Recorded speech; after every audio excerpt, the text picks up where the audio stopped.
வணக்கம் சண்டை ஸ்டூடெண்ட், நான் உங்கள் கபிலன். டெய்லியும் கரண்ட் அஃபேர்ஸ் பார்த்துட்டு இருக்கோம். இன்னைக்கு டிசம்பர் 15க்கு உண்டான கரண்ட் அஃபேர்ஸ் பார்க்க போகிறோம்.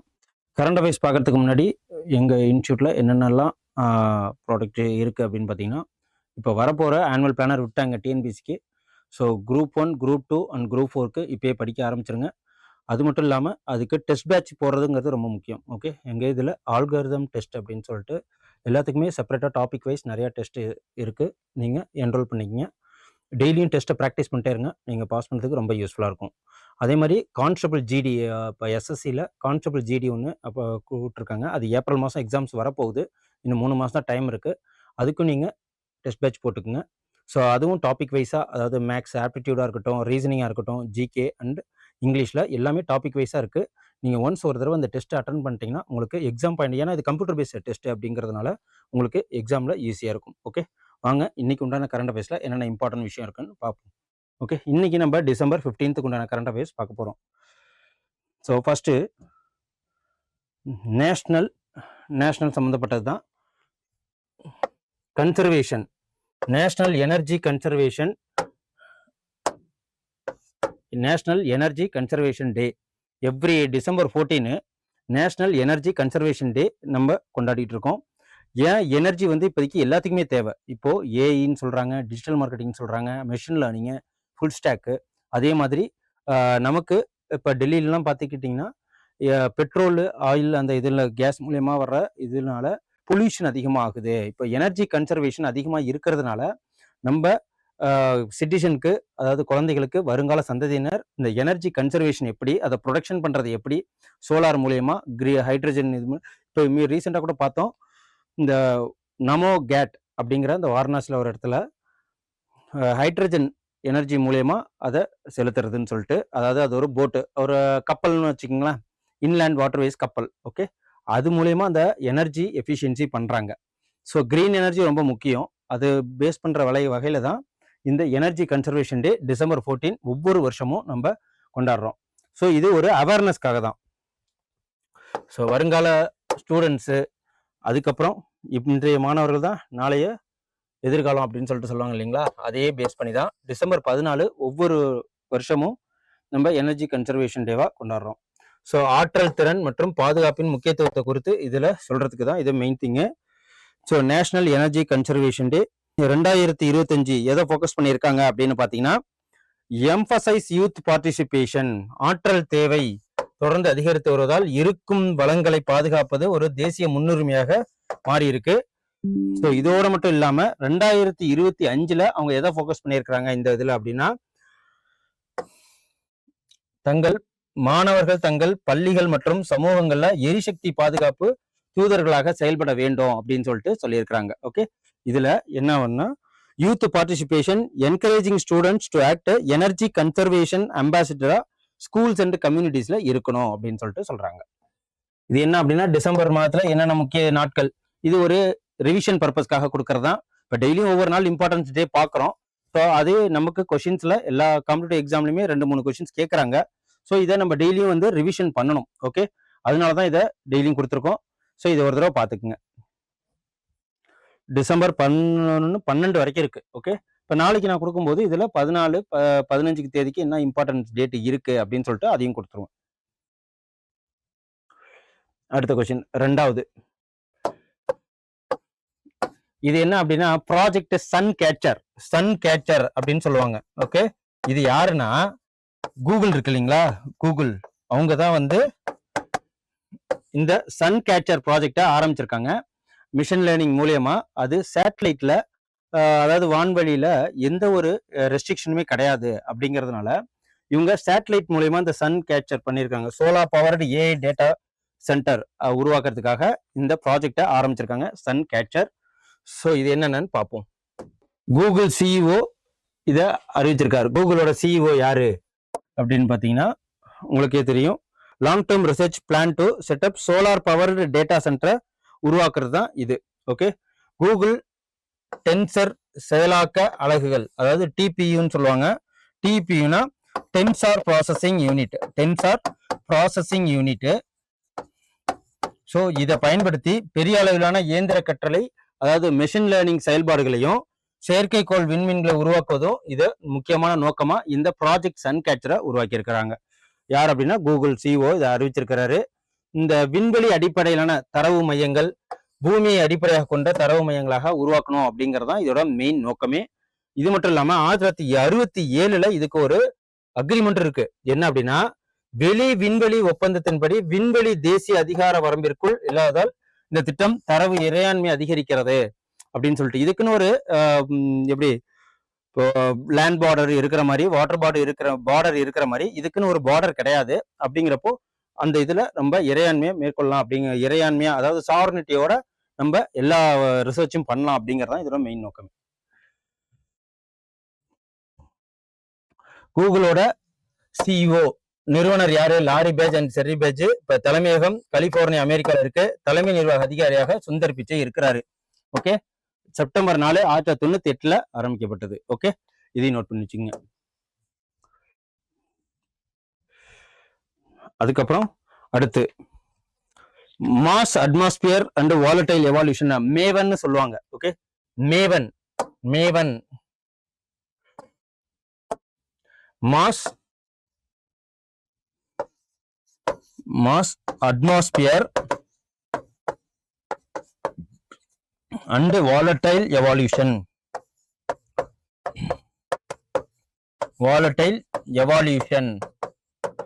ஸோ இதுதான் தேசிய வானூர்தி மற்றும் விண்வெளி. அது மட்டும் இல்லாம இந்த மேவன் பணி எந்த விண்வெளி நிறுவனத்துல திட்டமாக இருக்கு அப்படின்னு பாத்தீங்கன்னா, national aeronautics and space administration, அதாவது தேசிய வானூர்தி மற்றும் விண்வெளி நிர்வாகம். இது எங்க இருக்குன்னு பாத்தீங்கன்னா யூஎஸ்ஏல இருக்கு. நம்ம கிட்ட இஸ்ரோன்னு இருக்கு. அதே மாதிரிதான் இந்த ஜப்பான் விண்வெளி ஆய்வு நிறுவனம். இதே மாதிரி இதுல இந்த நாசா தான் இந்த மேவன், அதாவது செவ்வாய் வளிமண்டலம் மற்றும் ஆவியாகும் பரிணாமத்தை எந்த விண்வெளி நிறுவனத்தோட திட்டமா இருக்குது. மேவன்கிற திட்டம் யாரோடது அப்படின்னு கேட்டீங்கன்னா நாசாவோடது. ஸோ இதையும் நோட் பண்ணி வச்சுக்கோங்க. இந்த NASA Mars atmosphere and volatile எவால்யூஷனை எப்போ ஆரம்பிச்சாங்க ஆர்பிட்டிங் மாஸ் அப்படின்னு பாத்தீங்கன்னா 2014. ஓகே, சின்ஸ் 2014 இதை ஆரம்பிச்சது. ஸோ இந்த சின்ன சின்ன ஃபேக்ட்ஸ் எல்லாம் நோட் பண்ணி வச்சுக்கணும். அது மட்டும் இல்லாம கம்யூனிகேட்டிங் பர்பஸ் தான் இது மெயினா. அதுக்கப்புறம் இந்த லான்ச் 2013 ஃபர்ஸ்ட் மிஷனை லான்ச் பண்ணாங்க. எங்க அப்படின்னா மார்ஷியன் அப்பர் இதுல. ஸோ இதை Mars and orbiter Mars Odyssey அப்படின்னு சொல்லிட்டு ஒரு டிஃப்ரெண்ட் சேட்டலைட் மூலயமா அதை பத்தின ஃபுல் ஸ்டடி பண்றதா இந்த மேவனோட ப்ராஜெக்ட். மேவன்னா பாத்துக்கங்க, mass atmosphere and volatile evaluation, இதுதான் இதோட விரிவாக்கம். இந்த மேவனோட என்னென்னலாம் இருக்கு அப்படின்னு பாத்தீங்கன்னா, மேவன் எதுக்காக ஆரம்பிச்சது? 2014 முதல் செவ்வாய் கிரகத்தை சுற்றி வரும் மேவன் அப்படிங்கிற வளிமண்டல விண்கலத்துடனான தொடர்பு நாசா இருந்திருக்கு. அது மட்டும் இல்லாம செவ்வாய் கிரகத்தின் பின்னால் சென்ற பிறகு மேவன் தொடர்பு கொள்வதை நிறுத்தியிருக்கு. அப்புறம் செவ்வாய் கிரகத்தின் மேல் வளிமண்டலத்தையும் சூரிய காற்றுடனான அதன் தொடர்புகளையுமே ஆய்வு செய்வதற்காக 2013 அனுப்பிச்சிருக்காங்க. அப்புறம் சூரியன் செவ்வாய் கிரகத்தின் வளிமண்டலத்தை அகற்றியது அப்படிங்கிறத நம்ம இந்த மேவன் ப்ராஜெக்ட், மேவன் சேட்டலைட் மூலியமா நம்ம தெரிஞ்சுக்கிறோம். நாசா தற்போது பொறியியல் விசாரணை நடத்தி வருகிறது. ஓகேவா, இந்த மேவன் இதனால. அடுத்து முதன்முறையாக என்னது, சமீபத்தில் ஓய்வு பெறுவதாக அறிவித்த இந்திய பெண் மல்யுத்த வீரர் திரும்பியும் ரீ என்டர் கொடுத்திருக்காங்க. ஓகேவா, ரீ என்டர் கொடுத்திருக்காங்க. இவங்க யார் அப்படின்னு கேட்டீங்கன்னா வினேஷ் போகத். ஓகேவா, வினேஷ் போகத். ஸோ இவங்க 2024 கூட தன்னோட மெடலை இழந்திருக்காங்க ஒலிம்பிக் போட்டியில. பாரிஸ் ஒலிம்பிக் 2024 தகுதி நீக்கம் செய்யப்பட்டதை தொடர்ந்து சிறிது காலம் ஓய்வு பெற்ற பிறகு இந்திய மல்யுத்த வீராங்கனை வினேஷ் போகத் மல்யுத்தத்திற்கு திரும்பி ரீஎன்ட்ரி கொடுத்திருக்காங்க. ஓகேவா, என்னன்னா பெண்களுக்கான 50 கிலோ தங்கப்பதக்க போட்டியை வினேஷ் எட்டியதன் மூலம் இந்த முடிவை அவங்க எடுத்திருக்காங்க. ஓகே, ஸோ இந்த வாட்டி இதுல நம்ம தங்கத்தை எதிர்பார்க்கலாம். அப்புறம் விளையாட்டு நிகழ்வுகள்லாம் என்னென்ன நடந்திருக்கு இது வரைக்கும் இந்த டிசம்பர் மாசம் வரைக்கும் அப்படின்னு கேட்டீங்கன்னா, ஆசிய குதிரையேற்ற சாம்பியன் ஷிப்ல 2020 இந்தியா தரவரிசை 3ஆவதா இருந்தது. ஃபர்ஸ்ட் செகண்ட் யாருன்னு சொல்லிட்டு கமெண்ட் பண்ணுங்க. அப்புறம் ஜஸ்பிரீத் பும்ரா டெஸ்ட்ல அதிக 100 விக்கெட் அதிகத்துல எல்லா இதுலயுமே இவரு இந்தியாவிலேயே முதல் நம்பரா இருக்கிறாரு. அப்புறம் ஜெருசலேம் மாஸ்டர்ஸ் 2025 பட்டம் அர்ஜுன் எரிகேஸுக்கு கொடுத்திருக்காங்க. அப்புறம் கேலோ இந்தியா பல்கலைக்கழக விளையாட்டு போட்டியில, அதாவது சண்டிகர் இருக்குங்களா, அந்த பல்கலைக்கழகம் முதல் இடத்தை பிடிச்சிருக்கு. ஸோ இதே மாதிரி பஞ்சாப் தேசிய வங்கியோட முதல் பெண் பிராண்ட் தூதராக ஹர்மின் பிரீத் கவுர் அவங்கள நியமனம் பண்ணியிருக்காங்க. ஸோ இப்படி டெய்லிக்கும் இந்த நியூஸ் எதுக்கு பார்க்குறோம்னா, இது ரிவிஷன் பேசிஸ்க்காக தான். அடுத்து எம்எஸ்எம்இ. எம்எஸ்எம்னா micro small medium enterprises. So இந்த எம்எஸ்எம்இ மூலயமா நமக்கு லோன் கிடைக்குதுங்கிறது தெரியும். இதனால நிறைய ஸ்கேம் நடக்குதுன்னு தெரியும். எம்எஸ்எம்இல லோன் வாங்கி தரேன்னு சொல்லிட்டு பொதுமக்களை நிறைய பேர் ஏமாத்துறாங்கன்னு தெரியும். ஸோ யாரும் ஏமாற வேண்டாம். அதுக்கப்புறம் இது பிரதமர் விஸ்வகர்மா கைவினைஞர்களுக்கான அந்த ஒரு ஸ்கீம்ஸ் இருக்கு இல்லைங்களா. விஸ்வகர்மானா ஒரு 18 விதமான கைவினைஞர்கள்னு சொல்லுவாங்க. அதாவது கொத்தனாரா இருக்கட்டும், தச்சரா இருக்கட்டும். ஸோ இவங்களை போன்ற ஆட்களுக்கெல்லாம் ஒரு ஸ்கீம் மூலியமா அவங்கள இந்த விஸ்வகர்மா, ஏன்னா அவங்க எல்லாம் வந்து கல்ச்சரை டெவலப் பண்றாங்க. இப்போ கைத்தறி புடவை எல்லாம் நெய்யறது, ஒவ்வொரு இதுக்கும் ஒவ்வொரு ஜியோகிராபிக்கல் இண்டிகேஷன் மூலியமா இருக்கு இல்லையா, அது மூலியமா அவங்க அந்த தொழிலை விடக்கூடாது, அந்த கல்ச்சரை வந்து நம்ம ஸ்டாண்ட் பண்ணோம் அப்படிங்கிறதுக்காக தான் இந்த மெயின் ஸ்கீமு. இந்த பிரதம மந்திரியோட விஸ்வகர்மா கைவினைஞர்களுக்கான அந்த ஸ்கீமு. அதுல எம்எஸ்எம்இ யாரோட இணைஞ்சிருக்கு அப்படின்னு பாத்தீங்கன்னா அமேசான். ஓகேவா, அமேசானோட இணைஞ்சிருக்கு. எதனால அப்படின்னா, அந்த பொருட்கள்லாம் விற்கிறது மூலியமா யாருக்கு நமக்கு இருக்கு அதிகமா அப்படின்னா, இந்தியாவோட கல்ச்சரை நம்ம வெளியே கொண்டு வர முடியும் அப்படிங்கிறதுக்காக அமேசானோட ஒரு மெமரண்ட் ஆஃப் அண்டர்ஸ்டாண்டிங் வச்சிருக்காங்க. மைக்ரோ சிறு மற்றும் நடுத்தர நிறுவனங்கள் அமைச்சகம் Amazon seller service private limited உடன் புரிந்துணர்வு ஒப்பந்தத்தை மெமரண்ட் ஆஃப் அண்டர்ஸ்டாண்டிங் கையெழுத்திட்டு இருக்காங்க. ஸோ இதுதான் அது. அதாவது பிரதம மந்திரி விஸ்வகர்மா திட்டத்தின் கீழ் பதிவு செய்யப்பட்ட கைவினைஞர்கள் ஆன்லைன் சந்தைகளை அணுகவும் தயாரிப்பு திறனை அதிகரிக்கவும், ஸோ இது மூலயமா அவங்க இடைத்தரகர்களை குறைச்சி அவங்க ஃபுல், இப்போ அமேசான்ல ஒரு பொருளை சேல் பண்றோம், இ காமர்ஸ் சொல்லுவாங்க, டிராப் ஷிப்பிங் சொல்லுவாங்க. இந்த மாதிரி ஒரு பிளாட்ஃபார்ம்ல நம்ம தயாரிக்கிற பொருளையோ இல்ல ஒரு பொருளை நம்ம டைரக்டா விற்கும் போது மிடில் மேன்ஸ் இல்லாதனால, இப்போ ஒரு பொருளை நம்ம 100 ரூபாய்க்கு தயாரிக்கிறோம் அப்படின்னா அதுக்கு ஒரு இன்னொரு 100 ரூபா போட்டு 200 ரூபா ஃபுல் பணத்தையும் நம்மளே வந்து ப்ரொடக்ஷன் பண்றவங்களே பெறலாங்கிறதுக்கு தான் இந்த இ காமர்ஸ். ஓகே, ஸோ இது மூலயமா இந்த விஸ்வகர்மா திட்டத்துக்காக மெமரண்ட் ஆஃப் அண்டர்ஸ்டாண்டிங் யாரோட வச்சிருக்கோம் அப்படின்னா அமேசானோட வச்சிருக்கோம். ஸோ இது ஒரு நிமிஷம் நோட் பண்ணிக்கோங்க. அமேசானை பத்தி சிறு ஃபேக்ட்ஸ். இது எப்ப நிறுவப்பட்டதுன்னா 5 ஜூலை 1994. தலைமையகம் வாஷிங்டன், அமெரிக்கா. தலைமை நிர்வாக அதிகாரியா ஆன்டி ஜாஸ்ட்ரி அப்படின்னு சொல்லிட்டு இருக்காங்க. 5 ஜூலை 2021. இப்போ இதோட நிறுவனர் யார் அப்படின்னா ஜெஃப் பெசோஸ் அவர்கள் இதோட நிறுவன தலைவரா இருக்கிறாரு, பவுண்டர். அடுத்தது ACCU-19 ஆசிய கோப்பை 2025 எந்த நாட்டுல நடைபெற்றிருக்கு அப்படின்னு பாத்தீங்கன்னா இது இந்தியாவில தான் நடைபெற்றிருக்கு. அது என்ன ACCU மென் அப்படின்னு பாத்தீங்கன்னா துபாய் அரபு எமிரேட்ஸ்ல நடந்திருக்கு. இந்த ACC அண்டர்-19 12th எடிஷன் எங்க நடந்திருக்கு அப்படின்னு பாத்தீங்கன்னா துபாய், அதாவது யுனைடெட் அரபு எமிரேட்ஸ்ல. எப்ப இருந்துன்னா 12 to 21 டிசம்பர் வரைக்கும் இந்த போட்டி நடைபெற போகுது. 2020 நடைபெற்ற ACC 19 வயதுக்கு உட்பட்டோ ஆசிய கோப்பை இதுதான் வந்து எங்க நடக்குது அப்படின்னு பாத்தீங்கன்னா துபாயில நடக்குது. ஓகே, டிசம்பர் 12ல இருந்து 21 வரைக்கும் ஐக்கிய அரபு எமிரேட்ஸ்ல இது நடைபெற போகுது. அடுத்து கால்பந்து ஜாம்பவான் லியோனல் மெஸ்ஸி. இப்போ ரீசெண்டா நியூஸ்ல பார்த்துருப்பீங்க. ஸோ என்னன்னா அந்த ஸ்டேடியத்துலலாம் அடிச்சு நொறுக்குனாங்க இல்லையா, அது என்ன கதை அப்படின்னு கேட்டிங்கன்னா, அவங்க ப்ரோக்ராம் போட்டது லியோனல் மெஸ்ஸி வருவார், கிக் ஸ்டார்ட் அடிப்பார், ஸோ கொஞ்ச நேரம் பேசுவார், இதெல்லாம் பிளான் பண்ணி வச்சிருந்து ஏகப்பட்ட ஆட்களை கொண்டு வந்த பிறகு என்ன ஆச்சு அப்படின்னா, ரசிகர்கள் சூழ்ந்துட்டதுனால லியோனல் மெஸ்ஸினால விளையாட முடியல, எந்த பெர்ஃபார்ம் பண்ண முடியல, பேசக்கூட முடியல. வெறும் 7 நிமிஷமோ என்னமோ தான் இருந்தாரு அந்த கிரவுண்ட்ல. ஸோ அதனால அவ்வளோ காசு போட்டு வந்து பார்க்க வந்த ஆத்திரம் எதனால அப்படின்னா, ஃபுட்பாலுங்கிறது நம்மளோட இந்தியாவோட கேபிட்டலா எதை பார்க்குறோம் ஃபுட்பாலுக்கு அப்படின்னு பார்த்தீங்கன்னா கல்கத்தாவை தான் பார்க்குறோம். இப்போ அவருக்கு 70 மீட்டர் உயரத்துல ஒரு சிலை ஓப்பன் பண்றாங்க. எதனால அப்படின்னா 2022 இந்த ஃபிஃபா வேர்ல்டு கப் அர்ஜென்டினாவுக்காக கோப்பையை வாங்கி கொடுத்தாரு. ஸோ அதை போட்டுற வகையிலையும் அவருக்கு வேர்ல்டுலயே இவருக்கு இங்கதான் வந்து பெரிய, அதாவது இந்தியால கல்கத்தால தான் இந்த சிலை ஓப்பன் பண்றாங்க.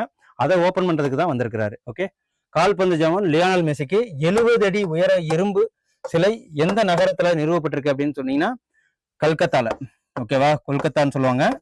So football capital of India எதுன்னு கேட்டாங்கன்னா அதுவும் கொல்கத்தா தான். ஸோ இதை ஒரு தடவை நிமிஷம் நோட் பண்ணி வச்சுக்கோங்க, லியோனல் மெஸ்ஸி. அதுக்கப்புறம் அடுத்தது பார்த்தாலே தெரியுதா, இந்தியாவோட புதிய ராம்சார் எந்த மாநிலத்தில்? சிலிச்சேர் ஏரி நியமிக்கப்பட்டிருக்கு. ராம்சார் சைட்ஸ்ல புதுசா ஒரு லேக்கை வந்து இணைச்சிருக்காங்க. ஸோ எந்த ஏரி அப்படின்னு பார்த்தீங்கன்னா இது எங்க இருக்கு அப்படின்னு பார்த்தீங்கன்னா இது ராஜஸ்தான்ல இருக்கு. சில்சார் லேக் ராஜஸ்தான்ல இருக்கு. ஓகே, இந்த ராஜஸ்தான்ல இருக்கிற இந்த லேக்கை ராம்சார் சைட்ஸ்ல கொண்டு வந்திருக்காங்க. இந்த சில்சார் லேக் எங்க இருக்கு அப்படின்னு பாத்தீங்கன்னா ராஜஸ்தான்ல ஆழ்வார் மாவட்டத்தில் உள்ள சில்சார் ஏரி மற்றும் சத்தீஸ்கரின் பிலாஸ்பூருக்கு அருகில் உள்ள கோப்ரா ஜலேஷ ஆகியவை சர்வதேச முக்கியத்துவம் வாய்ந்த ஈரநிலங்களாக, அதாவது இங்க எப்பொழுதுமே ஈரநில பகுதி அப்படின்னு சொல்லுவாங்க, சதுப்பு நில பகுதி. ஸோ இந்தியாவின் ராம்சார் தலங்கள்ல எண்ணிக்கையில இப்ப 96ஆக இது உயர்ந்திருக்கு. ஓகே,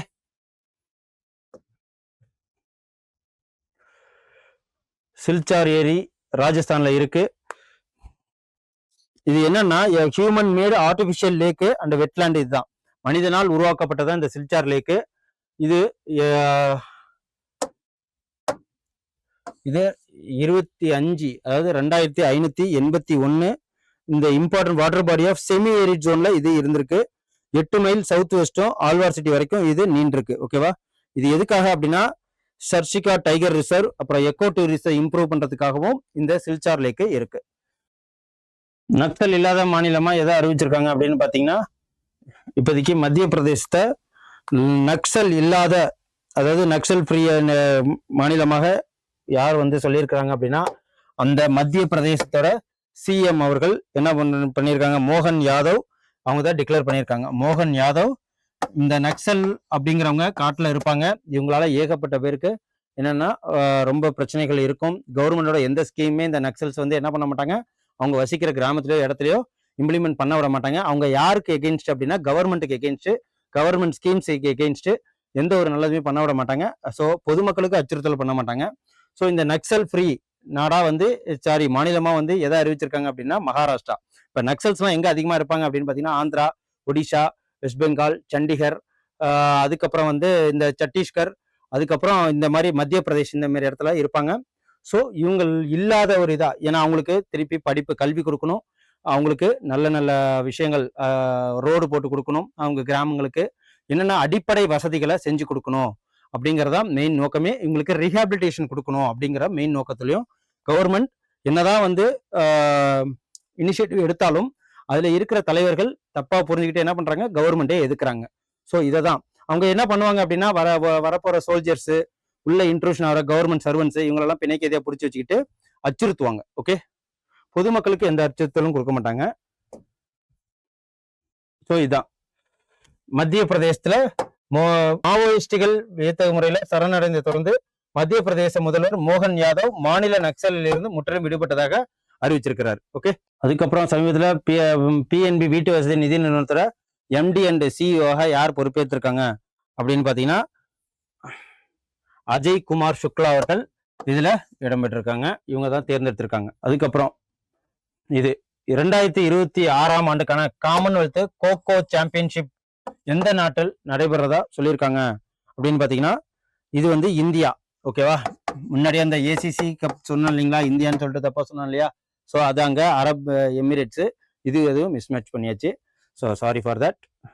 ஸோ இந்தியாவில் கோகோ அந்த விளையாட்டு இங்கே தான் நடக்க போகுது. 2026க்கு உண்டான காமன்வெல்த் கோகோ சாம்பியன்ஷிப் போட்டி எங்கன்னா இந்தியாவில் தான் நடக்க போகுது. இதுல 16 மென் 16 உமன்ஸ் டீம்ஸ் இதுல இருப்பாங்க. ஓகேவா, 24 நேஷன் இதுல பார்ட்டிசிபேட் பண்றாங்க. 24 நாடுகள் இதுல பார்ட்டிசிபேட் பண்றாங்க. 2026ல எங்க நடக்க போகுது அப்படின்னா இந்தியாவில தான் நடக்க போகுது.